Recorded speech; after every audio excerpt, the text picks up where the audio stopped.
श्री वृंदावन बिहारी लाल की जय। जय जय श्री राधे श्याम। हरि ओम तत्सत श्रीमते रामचंद्राय नमः।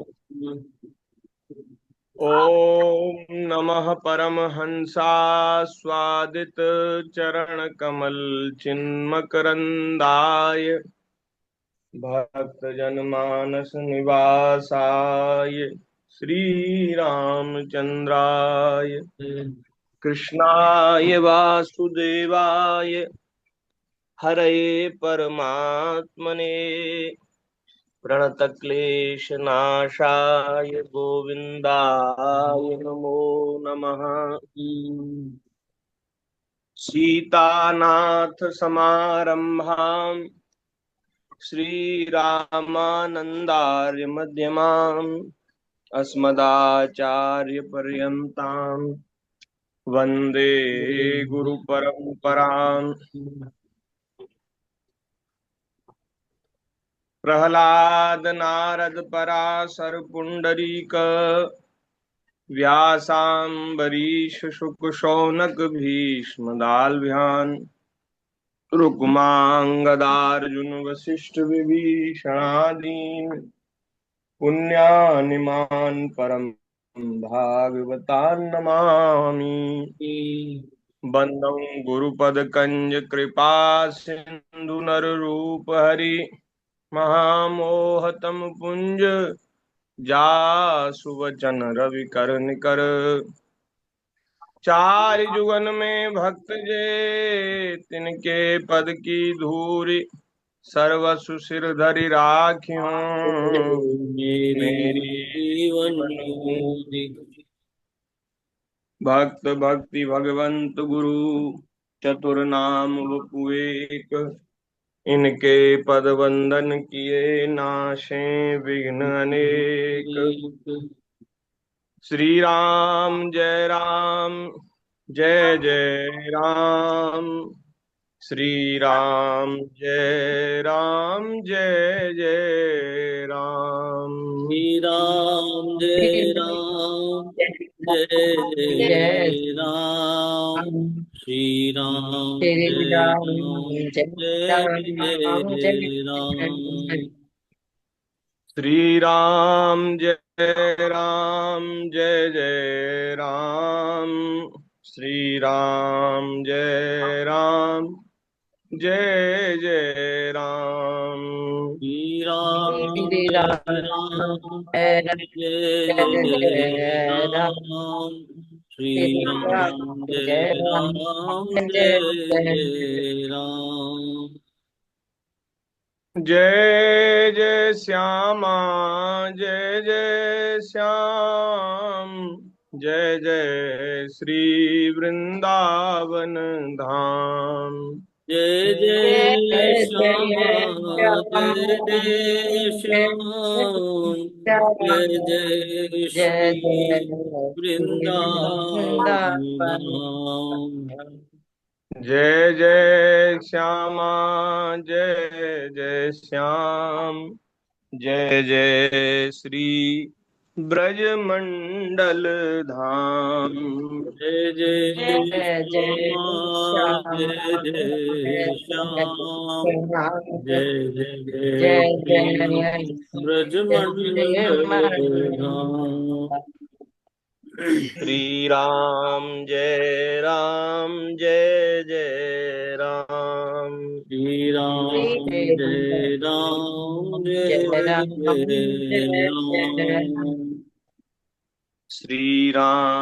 जय राम जय जय राम। श्री राम जय जय राम। श्री राम जय राम जय जय राम।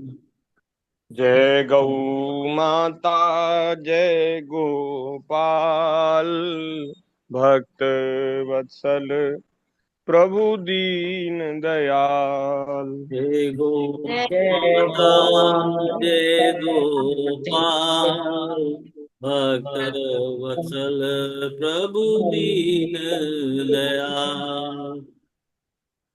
घर घर गाय पले गोपाल, गाय सुखी हो दीन दयाल। घर घर पले गाय गोपाल, घर सुखी हो दीन दयाल।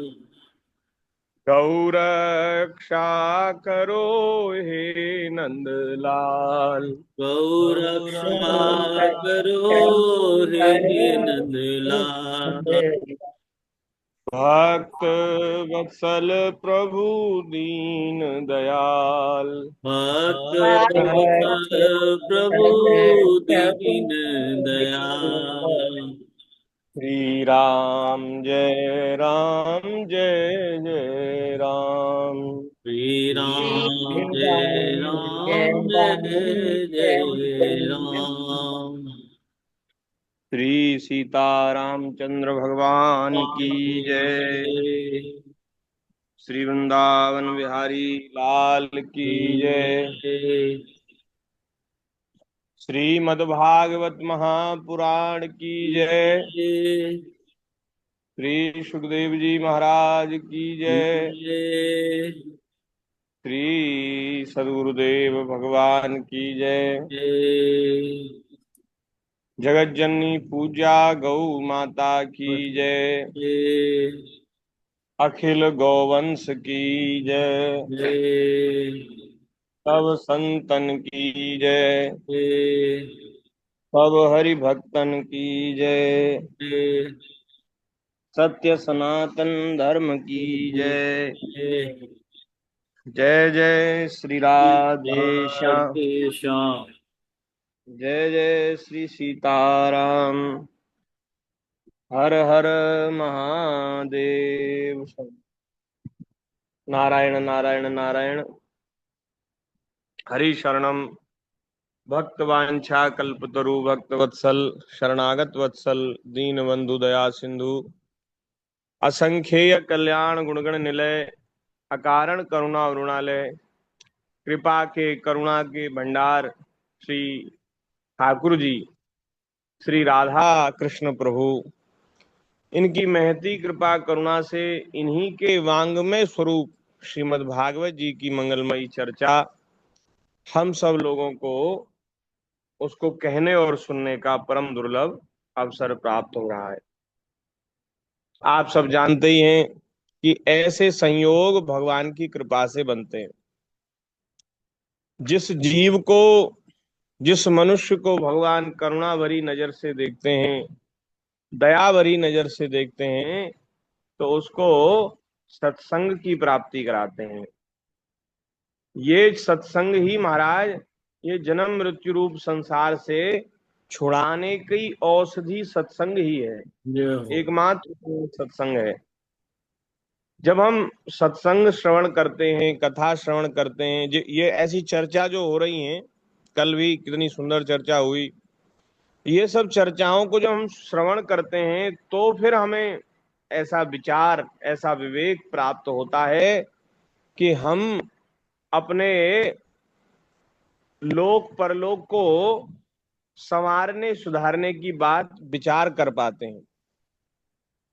नहीं तो भोगों को भोगने में ही सारा समय बीत रहा है।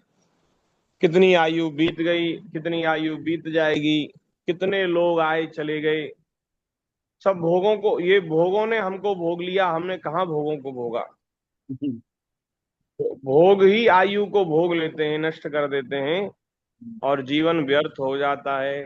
तो ऐसी सुंदर चर्चा, अब इसी बहाने से कुछ सत्संग हो जाता है तो कुछ चर्चा हो जाती है, तो समय जो सार्थक हो जाता है। नहीं तो ऐसे ही हम सब लोगों का समय ऐसे ही संसार के कार्यों में चला जाता है। तो महाराज भागवत जी की मंगलमयी चर्चा, उसको हम लोग अपने अपने घरों में बैठकर श्रवण कर रहे हैं। 11वां स्कंद है और 10वें अध्याय की चर्चा चल रही है, लौकिक और पारलौकिक भोगों की असारता। भगवान कहते हैं पारलौकिक भोग भी असार हैं।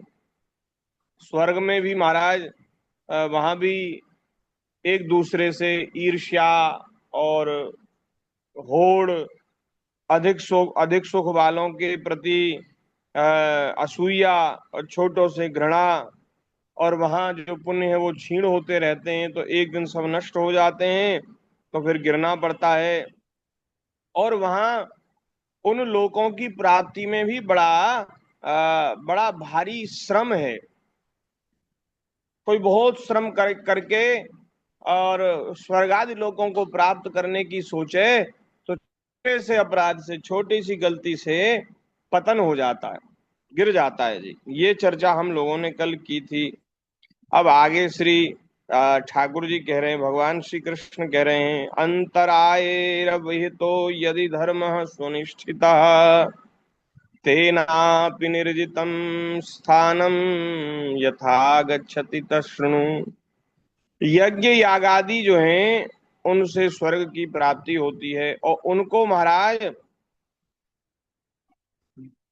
विघ्न के बिना, विघ्नों से बचा करके करना बड़ा कठिन है। यदि यज्ञ यागादि धर्म बिना किसी विघ्न के पूरे हो जाएं, तो उसके द्वारा जो स्वर्गादि लोक मिलते हैं उनकी प्राप्ति का प्रकार मैं बतलाता हूं। यज्ञ करने वाला पुरुष यज्ञों के द्वारा देवताओं की आराधना करके स्वर्ग में जाता है। वहां अपने पुण्य कर्मों के द्वारा अर्जित दिव्य भोगों को देवताओं के समान भोगता है। उसे उसके पुण्यों के अनुसार एक चमकीला विमान मिल जाता है। उस पर वह महाराज सवार होकर वह सुर सुंदरियों के साथ विहार करता हुआ और विचरण करता है। गंधर्वगण उसके गुणों का गान करते हैं, गाने बजाने वाले, नाचने वाले भी वहां रहते हैं। सुंदर रूप लावण्य है महाराज वहां, एक दूसरे को देखकर मन लुभा जाता है। उसका विमान वह जहां ले जाना चाहता है वहीं चला जाता है। उसकी घंटियां घन घनाकर दिशाओं को गुंजरित करती हैं। वह अप्सराओं के साथ नंदनवन आदि देवताओं की विहार स्त्रियों में क्रीड़ाएं करते करते इतना बेसुध हो जाता है कि उसे इस बात का पता ही नहीं चलता कि अब मेरे पुण्य समाप्त हो जाएंगे और मैं यहाँ से ढकेल दिया जाऊंगा। तावत प्रमोदते स्वर्गे यावत पुण्यम समाप्यते। जब तक पुण्य है तब तक स्वर्ग में सुख मिलता है, और पुण्य नाश नष्ट होते ही वहां से महाराज गिरा दिया जाता है। उसको उसकी इच्छा नहीं है, वहां से आने की उसकी इच्छा नहीं है, क्योंकि भोगों से कभी मन भरता ही नहीं। इंद्रियां महाराज ऐसी हैं कि इनको कितना भी भोग भोग लेने पर भी इनको तृप्ति नहीं होती। तो उसका मन भरता नहीं, उसकी इच्छा नहीं है, उसे नीचे गिरना पड़ता है, बड़ा कष्ट होता है। क्षीण पुण्य पतत्यर्वाग्निक्षण काल चालित। यदि कोई मनुष्य दुष्टों की संगति में पड़कर अधर्म परायण हो जाए, अपनी इंद्रियों के वश में होकर मनमानी करने लगे, लोभवश दाने दाने में कृपणता करने लगे, लंपट हो जाए, अथवा प्राणियों को सताने लगे, और विधि विरुद्ध पशुओं की बलि देकर भूत और प्रेतों की उपासना में लग जाए, तब तो वह पशुओं से भी गया बीता हो जाता है और अवश्य ही नरक में जाता है। उसे अंत में घोर अंधकार, स्वार्थ और परमार्थ से रहित अज्ञान में ही भटकना पड़ता है। जितने भी सकाम करने वाले सकाम कर्म हैं, कामना पूर्वक जो किए जाते हैं, अंत में उनका फल दुख ही है। कर्म भी किया, कर्म करने में हमने समय नष्ट किया, धन नष्ट किया और श्रम हुआ, और अंत में उनका फल भी दुखदाई होता है। जो कुछ हमको मिला संसार में और वो हमको प्रिय लग गई वस्तु, उसके वियोग में फिर कष्ट होता है, दुख होता है। जो जीव शरीर में अहमता ममता करके उन्हीं में लग जाता है, शरीर में लग जाता है, उसे बार बार जन्म लेना पड़ता है, बार बार मृत्यु होती है। जब जन्म होता है तो मृत्यु होती है। ऐसी स्थिति में जीव को क्या सुख प्राप्त हो सकता है?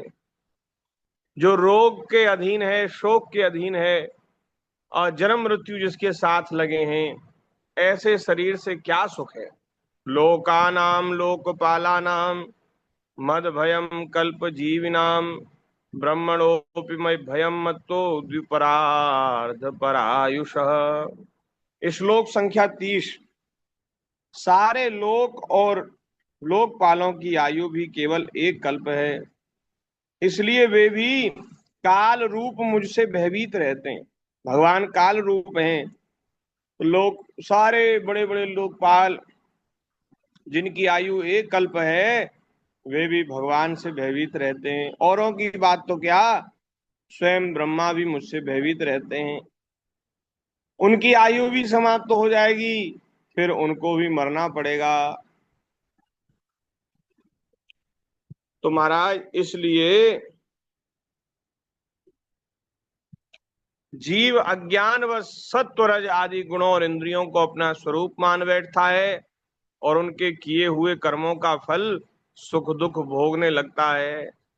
जब तक गुणों की विषमता है, शरीर आदि में मैं और मेरेपन का अभिमान है, तभी तक आत्मा के एकत्व की अनुभूति नहीं होती। आत्मा एक है, अविनाशी है, और वह आत्मा मेरा स्वरूप है, ऐसा अनुभव नहीं होता। और जब तक आत्मा की अनेकता है, ये शरीरों में आत्मा जब तक अलग अलग दिखती है, तब तक तो उन्हें काल अथवा कर्म किसी के अधीन रहना ही पड़ेगा। जब तक परतंत्रता है, जब तक काल और कर्म की अधीनता है, तब तक ईश्वर से भय बना रहता है। जो मैं और मेरेपन के भाव से ग्रस्त रहकर आत्मा की अनेकता, परतंत्रता आदि मानते हैं और वैराग्य न ग्रहण करके बहिर्मुख करने वाले कर्मों का ही सेवन करते रहते हैं, उन्हें शोक और मोह की प्राप्ति होती है। इस तरह से भगवान ने उपदेश किया। उद्धव जी ने पूछा कि भगवान, यह जीव देह आदि रूप गुणों में ही रह रहा है, देह में रह रहा है, फिर देह से होने वाले कर्मों में यह कर्मों और सुख दुख आदि रूप फलों में क्यों नहीं बनता है, बंधता क्यों नहीं, इसका बंधन क्यों नहीं होता है। अथवा यह आत्मा गुणों से निर्लिप्त है, देह आदि के संपर्क से सर्वथा रहित है, फिर भी इसे बंधन की प्राप्ति कैसे होती है, बंध क्यों जाता है। तो बद्ध अथवा मुक्त पुरुष कैसा बर्ताव करते हैं, वह कैसे विहार करते हैं, किन लक्षणों से उनको पहचाना जाता है, कैसे भोजन करता है, कैसे सोता, कैसे बैठता, कैसे चलता है। हे अच्युत, आप ज्ञानियों में श्रेष्ठ हैं, इसलिए आप मेरे इस प्रश्न का उत्तर दीजिए। एक ही आत्मा अनादि गुणों के संसर्ग से नित्यबद्ध भी मालूम पड़ता है और असंग होने के कारण नित्य मुक्त भी। इस बात को लेकर मुझे भ्रम हो रहा है। यहाँ ये 10वां अध्याय संपन्न हो गया। बोलिए भक्त वत्सल भगवान की जय। अब 11वें अध्याय में बद्ध, मुक्त और भक्त जनों के लक्षण भगवान बता रहे हैं। भगवान कह रहे हैं, बद्धो मुक्त इति व्याख्या गुणतो में न वस्तुतः गुणस्य माया मूलत्वान् मे मोक्षो न बंधनम। हे प्यारे उद्धव, आत्मा बद्ध है या मुक्त है, इस प्रकार की व्याख्या या व्यवहार मेरे अधीन रहने वाले सत्वादि गुणों की उपाधि से ही होता है, वस्तुतः तत्व दृष्टि से नहीं। सभी गुण माया मूलक हैं, इंद्रजाल हैं, जादू के खेल के समान हैं, इसलिए ना मेरा मोक्ष है, ना तो मेरा बंधन ही है। ना आत्मा का मोक्ष है, न बंधन है। भगवान कह रहे हैं, जैसे स्वप्न बुद्धि का विवर्त है, उसमें बिना बिना हुए ही भासता है। स्वप्न वास्तव में है नहीं, लेकिन फिर भी सत्य मालूम होता है, मिथ्या है। वैसे ही शोक मोह सुख दुख शरीर की उत्पत्ति और मृत्यु यह सब संसार का बखेड़ा अविद्या के कारण, माया के कारण प्रतीत होने पर भी वास्तविक नहीं है। ये सब स्वप्न के जैसा है।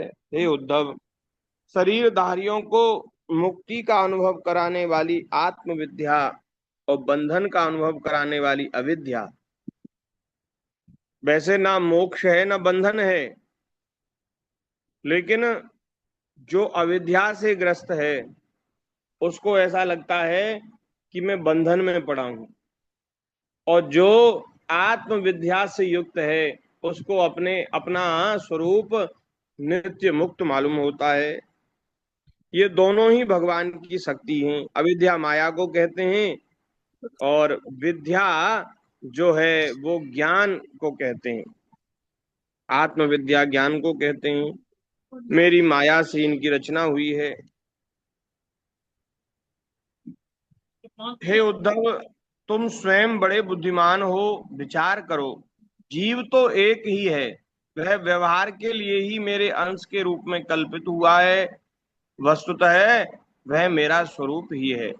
आत्मज्ञान से संपन्न होने पर उसे मुक्त कहते हैं, और आत्मा का ज्ञान न होने से उसको बद्ध कहते हैं। इस प्रकार मुझ एक ही धर्मी में रहने पर भी जो शोक और आनंद रूप विरुद्ध धर्म वाले जान पड़ते हैं, उन बद्ध और मुक्त जीव का भेद मैं तुम्हें बतलाता हूँ। वह भेद दो प्रकार का है। एक तो नित्य मुक्त ईश्वर से जीव का भेद, और दूसरा मुक्त बद्ध जीव का भेद। आपको तो समझ में आता है, बच्चों को कौन देगा, थोड़ी थोड़ी देर देखती। हाँ, जय श्री राधे। जय श्री राधे राधे। राधे। जय श्री राधे भगवान। ठीक है। जी, पीछे से कुछ आवाज आ रही थी। हाँ, एक बहन आई है ना, उनका माइक बंद नहीं था। ठीक है, ठीक है, शुरू कर दो। श्री वृंदावन बिहारी लाल की जय। जीव और ईश्वर बद्ध और मुक्त के भेद से भिन्न भिन्न होने पर भी एक ही शरीर में नियंता और नियंत्रित के रूप में स्थित हैं। जीव और ईश्वर एक ही शरीर में रहते हैं। नियंता तो भगवान है, और आत्मा जो है भगवान के द्वारा नियंत्रित है।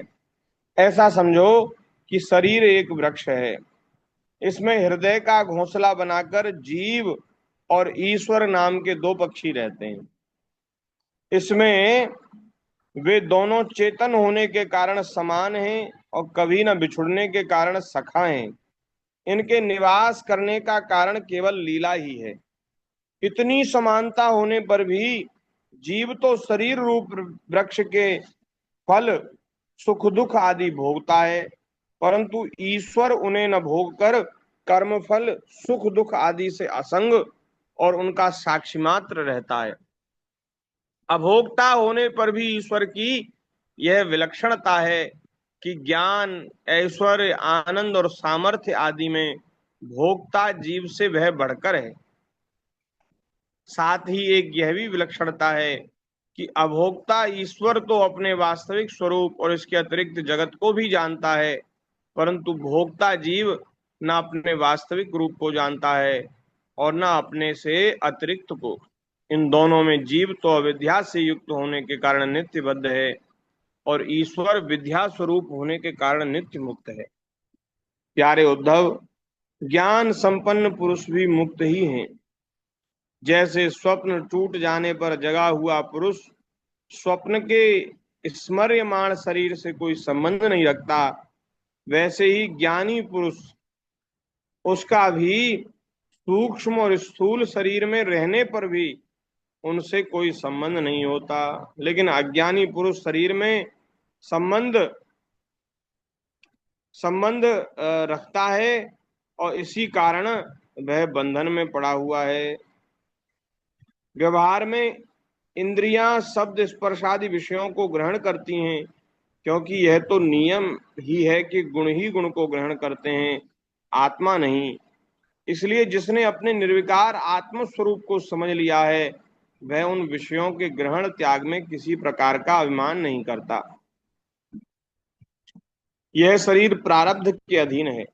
इसमें इससे शारीरिक और मानसिक जितने भी कर्म होते हैं सब गुणों की प्रेरणा से ही होते हैं। अज्ञानी पुरुष झूठ मूठ अपने को उन ग्रहण त्याग आदि कर्मों का कर्ता मान बैठता है और इसी अभिमान के कारण वह बंध जाता है।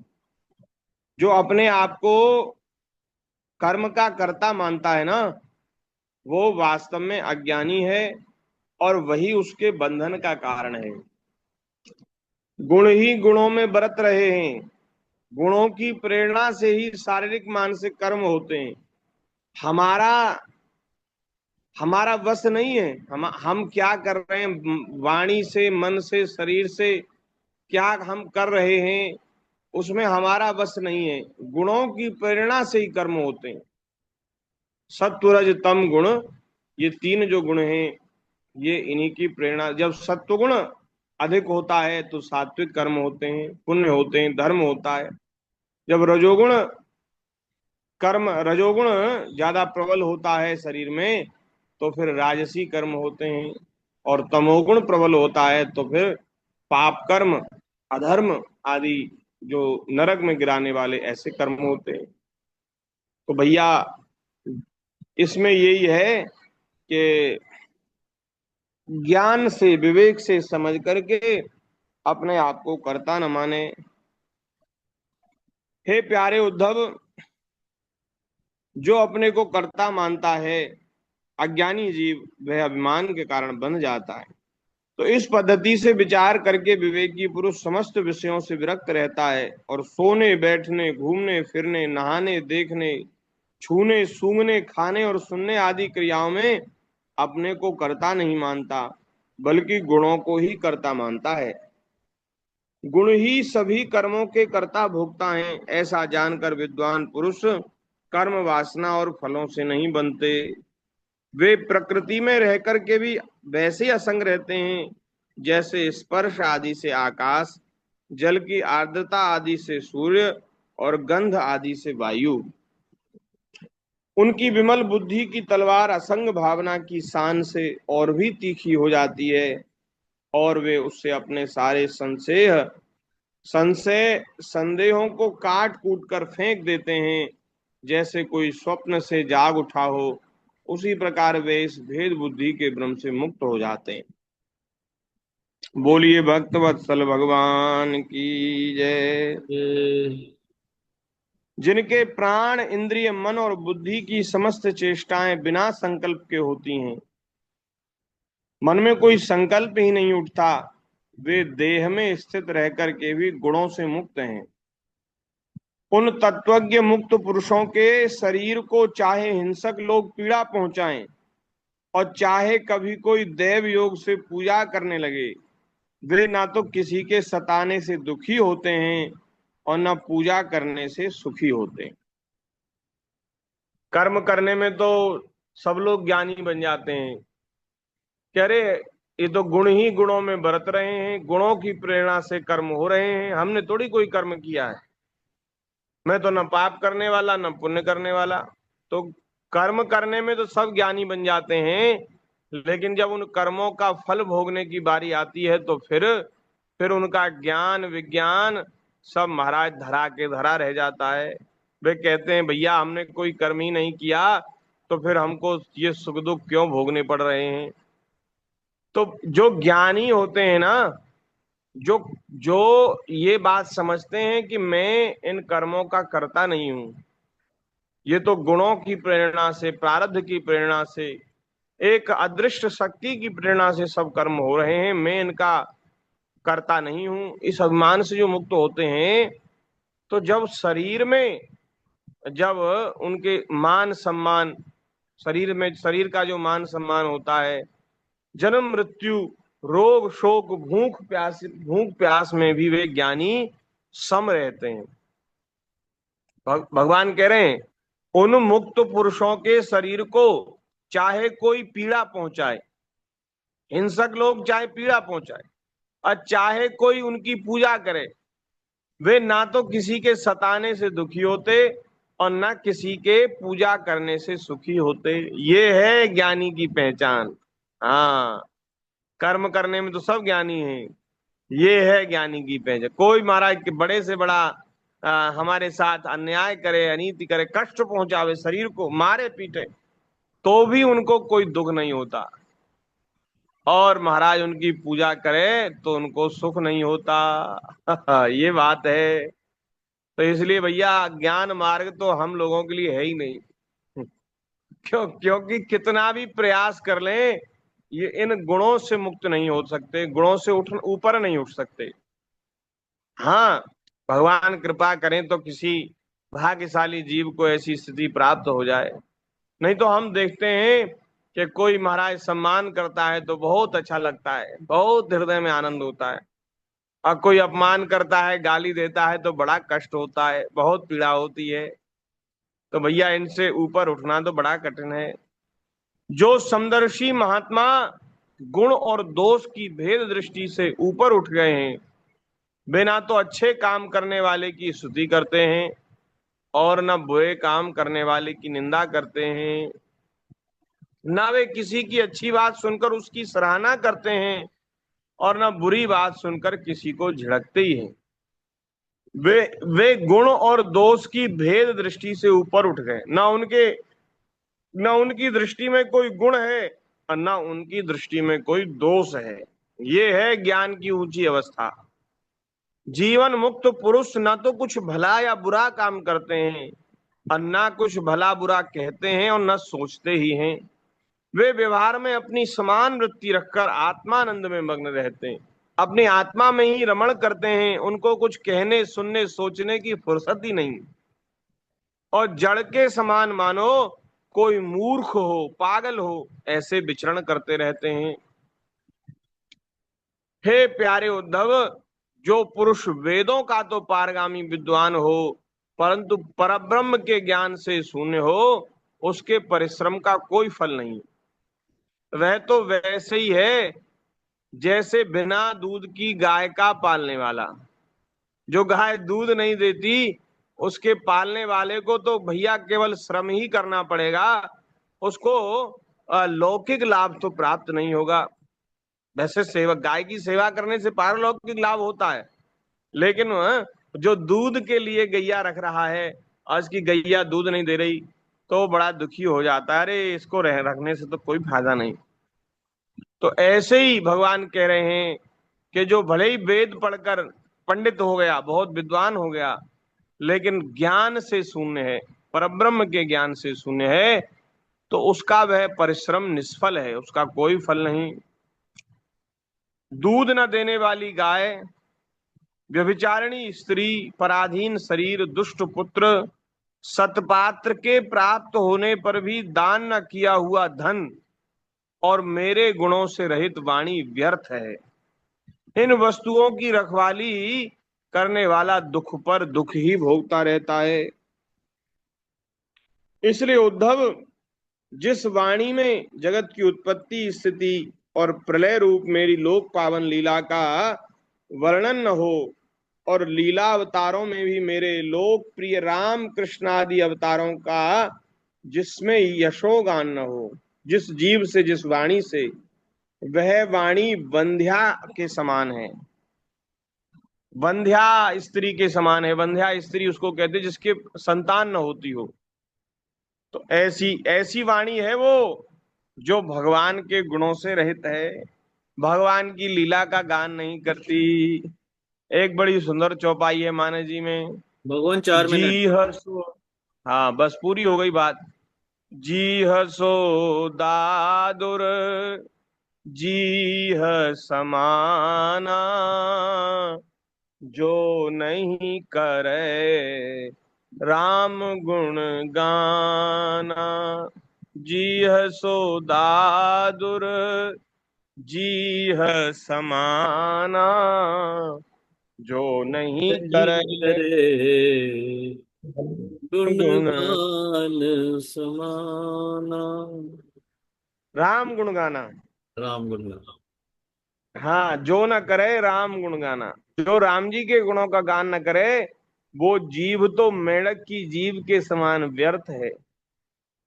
बरसात में मेंढक बेचारे खूब टर टर करते हैं, लेकिन उनके उस आवाज से क्या लाभ है? बेकार है उनकी टर। तो इसी प्रकार वह वाणी व्यर्थ है। बुद्धिमान पुरुष को चाहिए कि ऐसी वाणी का उच्चारण और श्रवण न करे। प्रिय उद्धव, जैसा कि वर्णन किया गया है, आत्म जिज्ञासा और विचार के द्वारा आत्मा में जो अनेकता का भ्रम है उसे दूर कर दे और मुझ सर्वव्यापी परमात्मा में अपना निर्मल मन लगा दे तथा संसार के व्यवहारों से उपराम हो जाए। यदि तुम अपना मन परब्रह्म में स्थिर न कर सको तो सारे कर्म निरपेक्ष होकर मेरे लिए ही करो। यदि ज्ञान मार्ग में हमारी प्रवृत्ति न हो, ध्यान दीजिए, तो फिर भक्ति मार्ग पर चल जाओ। भक्ति मार्ग बड़ा सरल है, भगवान कह रहे हैं, बोले मेरे लिए ही सब कर्म करो, मेरे आश्रित हो जाओ। मेरी कथाएं सारे संसार को पवित्र करने वाली हैं, ऊपर के लोगों नीचे के लोगों को भी पवित्र करने वाली हैं, कल्याण स्वरूपिणी हैं। श्रद्धा के साथ उन्हें सुनो, बार बार मेरे अवतार और लीलाओं का गान, स्मरण और अभिनय करो। मेरे आश्रित रहो, मेरे लिए ही धर्म, काम और अर्थ का सेवन करना चाहिए। हे प्रिय उद्धव, जो ऐसा करता है उसे मुझ अविनाशी पुरुष के प्रति अनन्य प्रेममयी भक्ति की प्राप्ति हो जाती है। बोलिए भक्त वत्सल भगवान की जय। जय। जय श्री राधे श्याम। अच्छा। तो यहाँ तक आज कथा हो गई है। अब यहाँ से आगे 11वें अध्याय की चर्चा कल करेंगे। बोलिए भक्त वत्सल भगवान की जय। हरि शरणम, हरि शरणम, हरि शरणम, हरि शरणम। हरि शरणम, हरि शरणम, हरि शरणम, हरि शरणम,